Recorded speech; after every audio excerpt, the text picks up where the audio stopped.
because within there is an inferiority complex, and they will do anything in their power to not let you see their real self because they are so ashamed. This is why they come across as the most perfect human beings. They have no visible flaws. There's nothing wrong with them. But you and I both know there's something very wrong with them. Narcissists rely on narcissistic supply in order to feel alive and to feel motivated to do things. So can I, that part where she talks about narcissistic supply, when you talk about having a favorite person and your energy gets really excited, and then when they're gone, your energy is very low, that's what this makes me think of. So we're watching this with like a critical lens, right, guys? Like, this is your first time seeing her stuff. She herself is I think she says she's a sociopath or psychopath. And she has narcissistic traits as well. So we're watching it to learn more about as a reflector for our own brain, right? Okay, go ahead and start. Now, where does this narcissistic supply come from? It comes from you. Without you, they crumble. From here, they'll go straight into a narcissistic rage. Now, this cannot be confused with a regular rage because people tend to get angry all the time. That's normal, that's fine. But a narcissistic rage is so overwhelming because it's targeted at you. You have to deal with this person's insecurities because you have broken down their false self. And this is something that they've spent 20 years building. Do you understand what kind of damage this is doing to them? So they must react. And like a trapped snake, they will hiss and the venom will come right back at you. So you need to protect yourself because once you piss the narcissist off, they will come for you. They may be crying in the fetal position back at home for most of the day, but then in the evening, they'll be outside stalking you. Because so this has happened another one. so many times. You need to block and... We're looking at non-interview ones where she's just talking. Ideally about herself. Go, why don't you go back, sociopath's perspective, yeah. Find a Planet Fitness near you for $1 down, $15 a month. Cancel anytime. Deal ends January 30th. Coach presents Leathers to Love.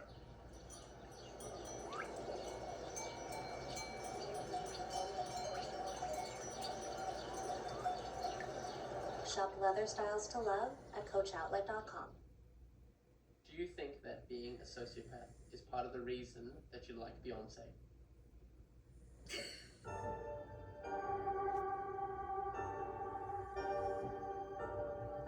Do you like Beyonce? You don't know how to answer that right now. Okay.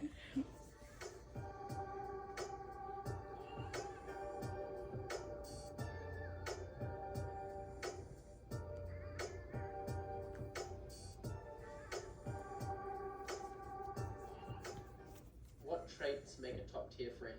Definitely loyalty. I'm loyal to a fault, even to chocolate brands. You will not find me straying from witness, let me tell you that much. I also definitely have a very dark sense of humor, so people who can get on board with that, I love them. And anyone I can actually open up to about not just the positive stuff in life, the things that actually matter, and people who won't judge me. I just despise people who judge or who are arrogant, which is really ironic because I'm narcissistic, but... If you're narcissistic and or sociopathic, are you able to recognize sometimes when you're behaving badly, and how do you stop yourself? Oh, I absolutely realize I'm behaving badly. I have this so frequently now. Not now necessarily, I mean throughout the last couple of years when I became more aware of myself. I realized that I was doing really questionable things.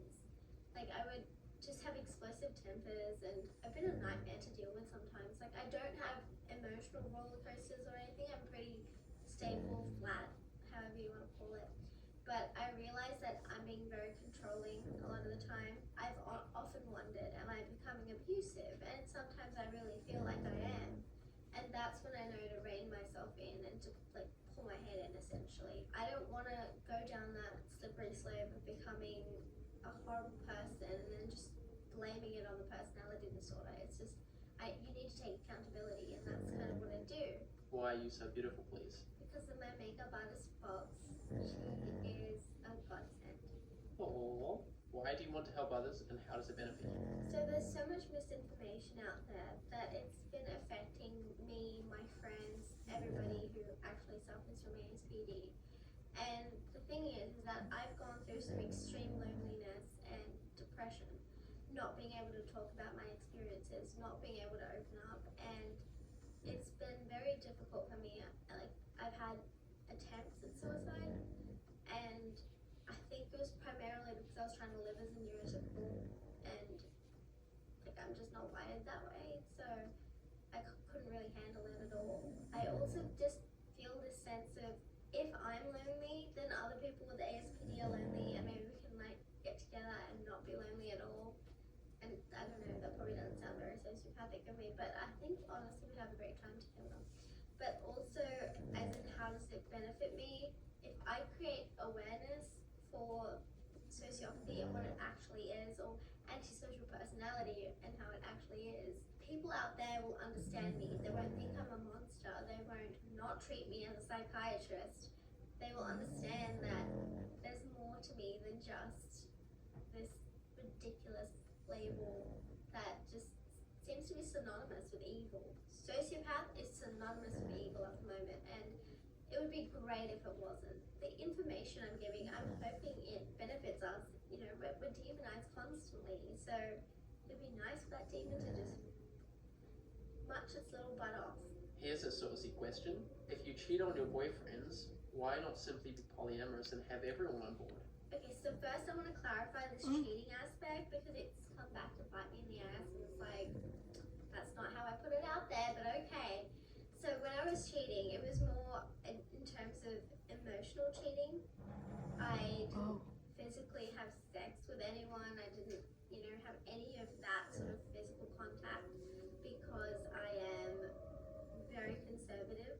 I generally, you know, would just go with guys on dates and go get lunch and dinner, and I love the extra attention from different people, guys and girls, because I'm bisexual. What I was looking for was that constant sense of attention, which kind of seems to be for everybody lately. Like, I just don't get it, and then they call everyone a narcissist. Honestly, I am way too conservative to be polyamorous or in that kind of a situation. Next question. Do you think having self-awareness is a plus or minus for you? For others, definitely a plus. For me, a negative. It's not that great because I know what I'm doing is bad and I have to change everything that I do. But if I was living in ignorance, maybe it would have been fine and I could just go on living it, thinking it was normal. I don't know, I think for others definitely though it's a pro, because they don't have to deal with that crap anymore. Can you feel obsessive about knowing everything about someone? Yes, absolutely. So I can get obsessively interested in someone, find out all the information about them, be super excited about the whole relationship before it just fizzles out in the next like 2 weeks. Even when I'm writing my books and just researching any true crime, I get so in depth. Like, I know everything about Ted Bundy, about Jeffrey Epstein. The knowledge that I have on these men, unfortunately, and so many others kind of lead into my obsessive nature.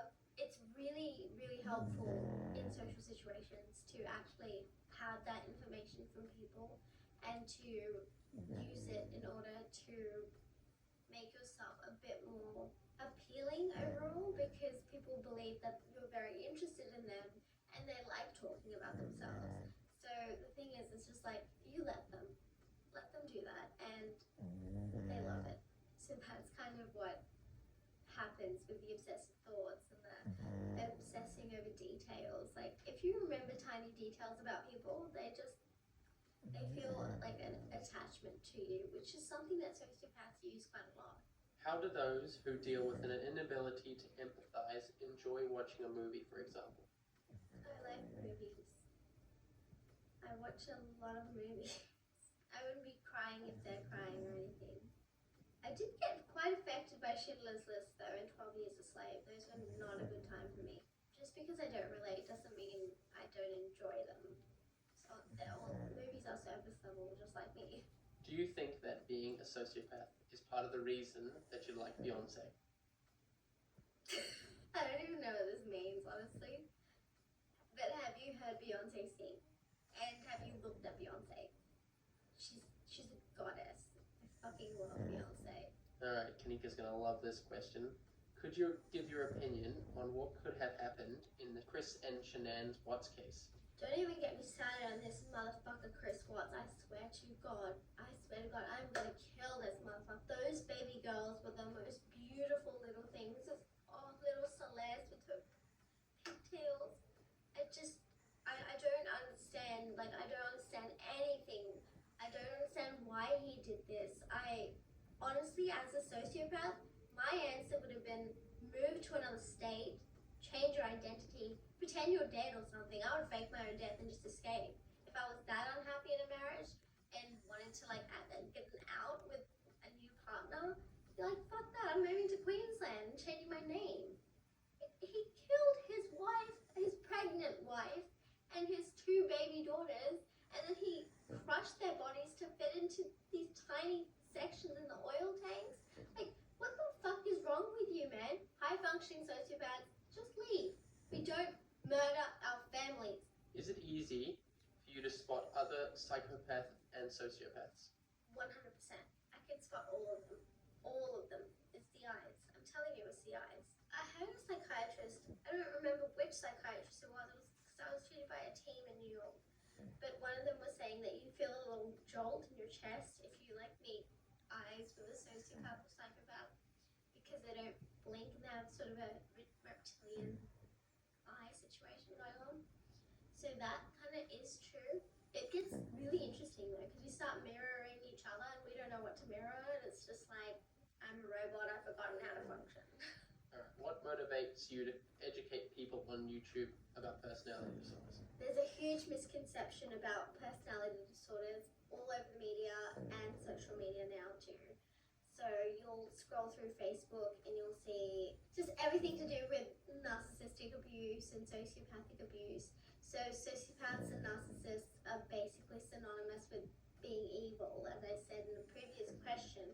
And this makes it very dangerous for us to ever talk about how we feel. Now that's bad, because if we try to hold things in, they just explode at some point and it takes a lot of casualties. We don't want that. So what I want from this is for people to understand us, to be educated on how we actually feel and what leads us to do this behavior, and essentially to stop the toxic behavior that we are so used to. Because if we had an open dialogue with neurotypicals and with ourselves, each other, like, we would be able to come up with so many solutions that don't involve going to jail. That's just kind of why I started this. I think this is the best question of all of them. How come he said you smell bad? You look like you shower. I don't get it. She does smell bad. Doesn't shower. Honestly, he's the stinkiest person you'll ever meet. He smells like rotten eggs mixed with a cadaver and and manure. Wow. So, I hope that answered your question. Alright, here's a good question. How did you get your diagnosis for NPD? I've read that it's very rare for a narcissist to get a diagnosis, let alone accept that the diagnosis is true. How was that process of acceptance for you? So basically, I only got diagnosed with ASPD and NPD when I went in for a suicide attempt. It hit me really hard at first when they told me about ASPD and NPD, and I didn't think it was true at all, because I felt like, you know, these are bad things and I'm not a bad person, so why am I being labeled a bad person? But there's so much distinction between being a bad person and being a narcissist or a sociopath. I don't get how they become interchangeable. It's just bizarre. It's taken a long time for me to process it and realize and reassure myself that no, I'm not a bad person, and I don't deserve to have negative consequences for something I cannot control. If your amygdala is not functioning properly either, perhaps, you know, you'd want the same sympathy from others. It's not like I've gone out to choose this in this disorder. It's not easy to live with. Let me just tell you, it's rough to live with it. So the acceptance probably set in a year and a half after that, when I started noticing how well it resonated with my behavior. My whole life, obviously, I was always the center of attention, both at school, with my parents, and I was child model, so that all really did not help the whole narcissist situation. And I was the golden child for my dad. I grew to understand but not love that side of me. I would try and suppress it. Now I feel like I actually embrace it, because if I don't embrace it, I get really depressed, and I don't want to get depressed. Well, another great question. What's with Alice's?